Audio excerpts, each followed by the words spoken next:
Hi, guys. Welcome back. Why do some of us believe in God while others amongst us don't? And why does it seem so difficult to convert those that don't believe? Meanwhile, every day, those that grew up in the church are slowly but surely walking away from it.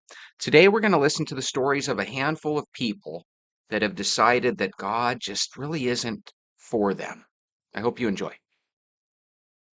Know I'm about to get so much hate for this video because that's just how it is on the internet, but I really still wanted to make this because I know that when I was growing up slash even in adulthood, like this was such a confusing topic for me that honestly took a lot of years in therapy to figure out and stop feeling guilty for. So that's why I'm sharing this. Yeah, as the title says, I grew up Muslim and I no longer identify as religiously Muslim. If anything, I would say I'm more culturally Muslim now, which essentially means that I don't really resonate with everything the religion has taught me. Instead, I take what resonates and leave whatever does not, because religion is so closely tied in with culture, especially because I'm Pakistani and I was raised in Pakistan and all of that. So that is just a part of my culture that I just don't want to escape from and I actually want to embrace. So I do celebrate Eid. I will observe Ramadan. If I'm at home under my parents' roof who are also very religious, I will obviously respect that and not dress a certain way, not do things that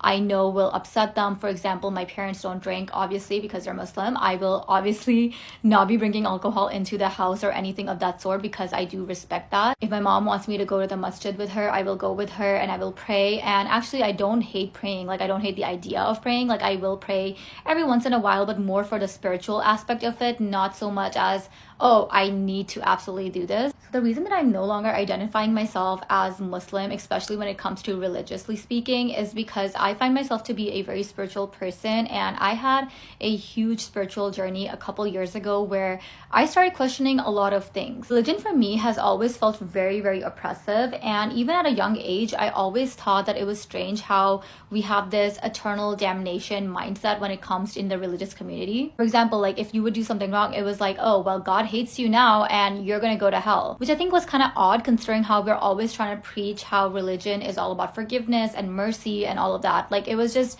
not making sense to me. I was so confused about religion that I even took classes in college on religion, especially Islam, because I was really out here trying to figure out like what this all means because it was so deeply tied to my identity. And the more I studied, the more I started questioning things because some things just did not make sense to me. I just found there was a lot of contradictions there, and I just personally stopped resonating with that part of it. Like, at the end of the day, I do love the idea of having a eternal power that is guiding us and taking care of us. The way God was painted to me did not seem like a loving source. If anything, it just seemed very, very harsh, and you're just gonna get punished for being not perfect, basically. Like, the I think there's a lot of people that feel the way she does, where instead of a loving, eternal Lord, all of a sudden you have kind of like a damnation, lake of fire type feel and vibe.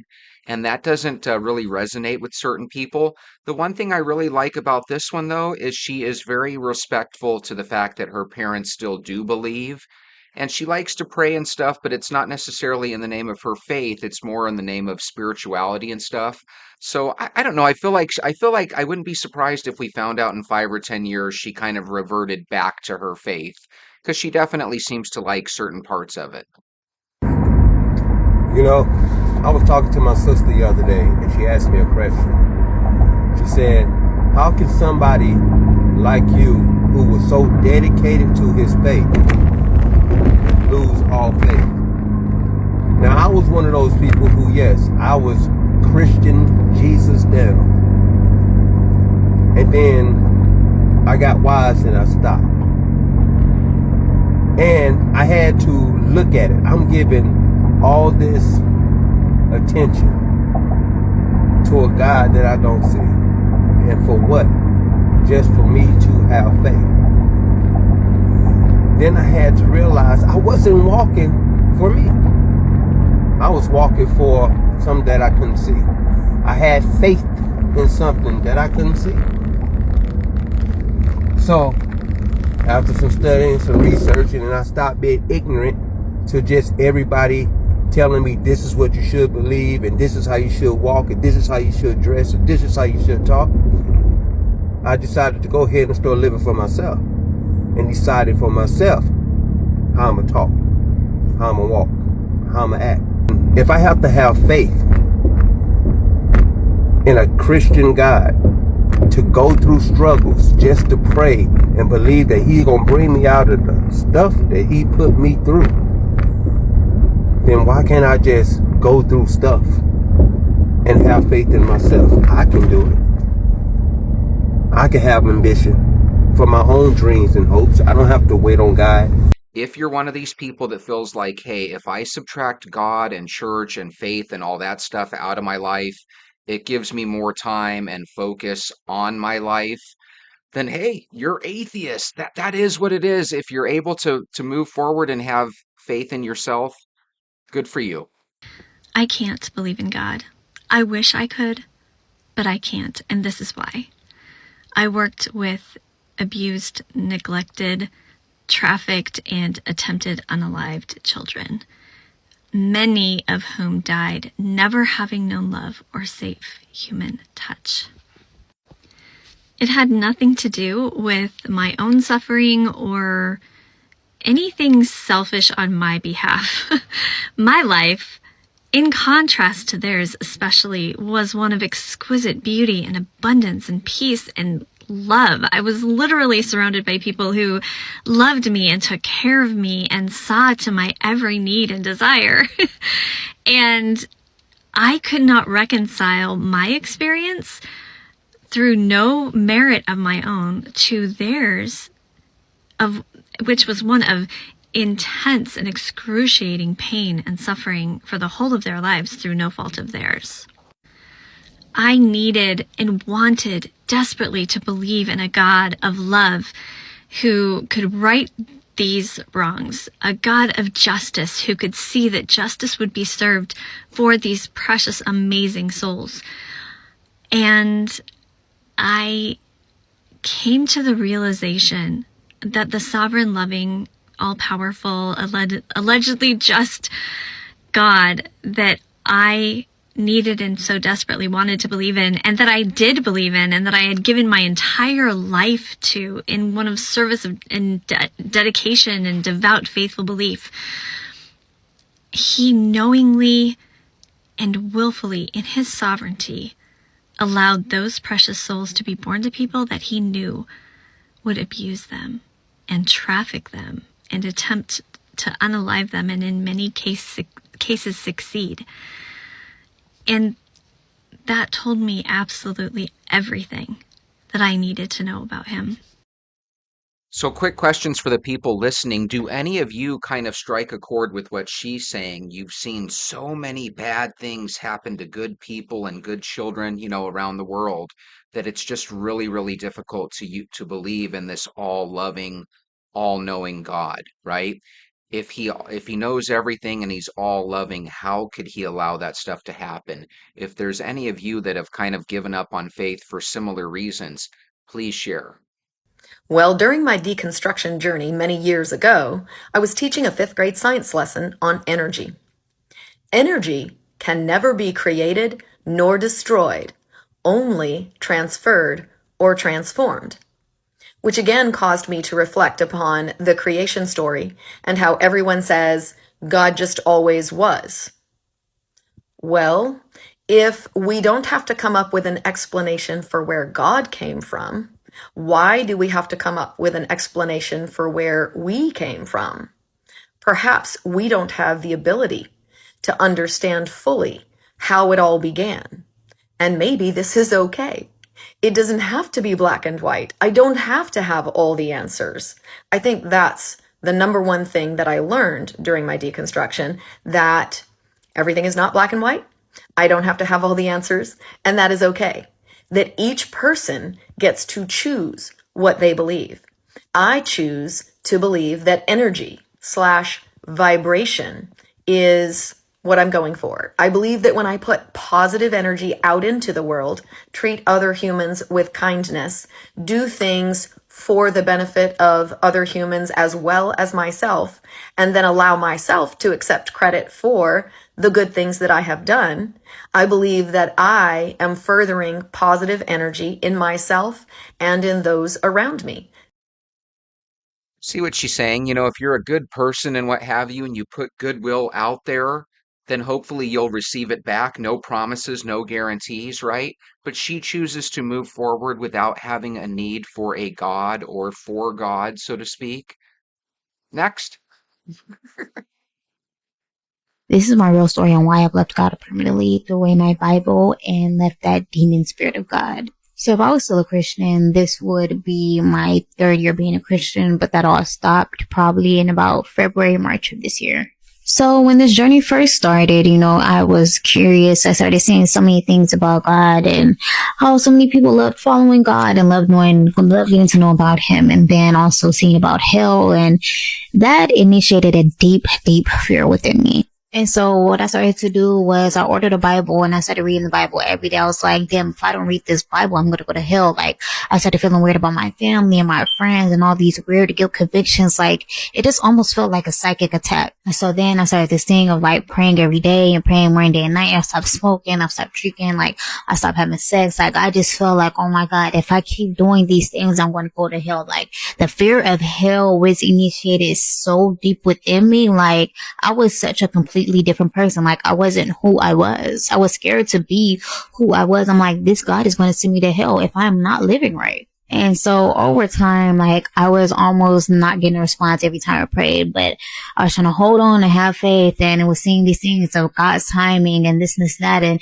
even thinking like I'm being led to go on a fast and do this fast to hear God and do a spiritual cleanse so that you can hear God. And if you're still doing this, then that's probably why you can't hear the voice of God. All of this bullshit, right? And I had cut off so many people that I never needed to cut off. These were generally good people, but that demon Holy Spirit made me think so negative of these people that were there for me more than He ever was. This is so interesting. While she was a Christian, she chose to give up smoking, to give up, I assume, hanging around questionable people, right? To give up drinking. And then all of a sudden, she kind of started questioning, why am I giving up on these really cool people? Why am I giving up on this partying and shit, right? And so now she's actually going down the wrong path. She thinks she's leading herself towards freedom and I don't want to say nirvana or whatever, because she just said that she was trying to escape the hell of religion.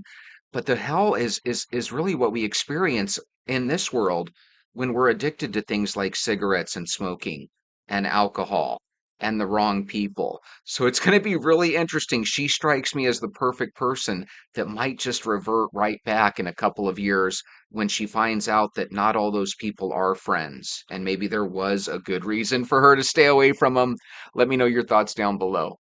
We were told to believe in God as if the divine were a story, a theory, a concept to be debated. But do we believe in air? Do we sit around wondering if oxygen is real? No, we just breathe it. See, that's the difference between belief and knowing. The moment we experience the divine directly, not as a thought, not as a philosophy, but as something that moves through us like breath, belief becomes unnecessary. Lao Tzu said, the Tao that can be spoken is not the eternal Tao. See, God isn't something we believe in. God is direct experiential knowing. God is what we dissolve into, that which simply is. Head blown. Holy moly, what do you guys think of that? Sometimes I think we get so smart and we take so many philosophy courses in college, right? All of a sudden we think we've kind of figured it out. We start to read some of the Confucius and the Chinese stuff, right? And we start to read other religions of the world. We get the Time Life books and we start reading about Islam and Hinduism and Buddhism. Before you know it, we think we're this guy. Holy moly, this guy's too smart for his own britches. Why did you stop believing in God? A God who would send people to hell is not a God that also loves. Because no matter how bad my kid would be to me, I would never send my kid to a torment for a crime. I may put them in timeout, but an eternity of torment, that's... Don't worry, sir. We're going to send you to purgatory, just like you're wishing for. 10,000 years in purgatory. I had gone to a Christian college for undergrad and was surrounded by a lot of Christians who were charismatic or Pentecostal, like a lot of speaking in tongues, doing miracles, giving prophecies, and being surrounded by that made me feel like I was, really part of something exciting, that like God's doing good work. But interestingly, I was never the one who actually did those things. I was just sort of adjacent to it. So I get to grad school. No one has any idea what I'm talking about with any of those things. I'm a total weirdo. And so I spend more and more time kind of isolated, just trying so hard to kind of catch up to where my college friends were. I really wanted God to like show up, to do some miracles, like all my friends had seen, they told me about. And you all probably can relate to this. When it didn't happen, I blamed myself, right? Like, okay, I'm just not trying hard enough. And in the year that I stopped believing, I was fasting 2 to 3 times a week. I spent an hour in the morning and an hour in the evening in prayer and reading and study. I wrote down all my prayers. I still have like pages and pages and pages of them. So I just had been trying really hard and working really hard. So when I started questioning, was the time that my grandfather died. And I have another video about that at the top of my profile if you want a little more information there. But he didn't meet what I thought were the criteria to get to heaven. So I start questioning. After I've been questioning for a little while, I walk into a bookstore, like a Barnes & Noble or something, and I'm there to look for a book that's going to help me and make me feel better about this. And there was this little section of, at the time, were called deconversion stories. And I don't remember which book it was, but there was a book that I just picked up, and it was something about like from Christian to atheist. And I remember just this feeling of relief washing over me. And I thought to myself, oh my God, I don't have to do this anymore.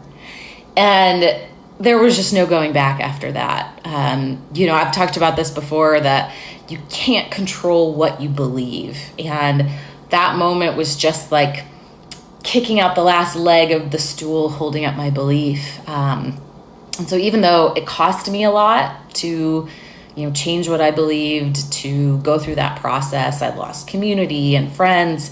That was it. I felt so relieved that I didn't have to try so hard and be so exhausted and judged all the time.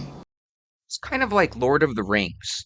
If you don't like Lord of the Rings, but everybody else around you does, you feel compelled to tell them that you're a Lord of the Rings fan. When in reality, Lord of the Rings is so, right? That's how these people act when it comes to their faith. They act like I was really torn amongst this. I didn't want to lose friends and family. But in their head, they always saw God as this imaginary creature up in the sky.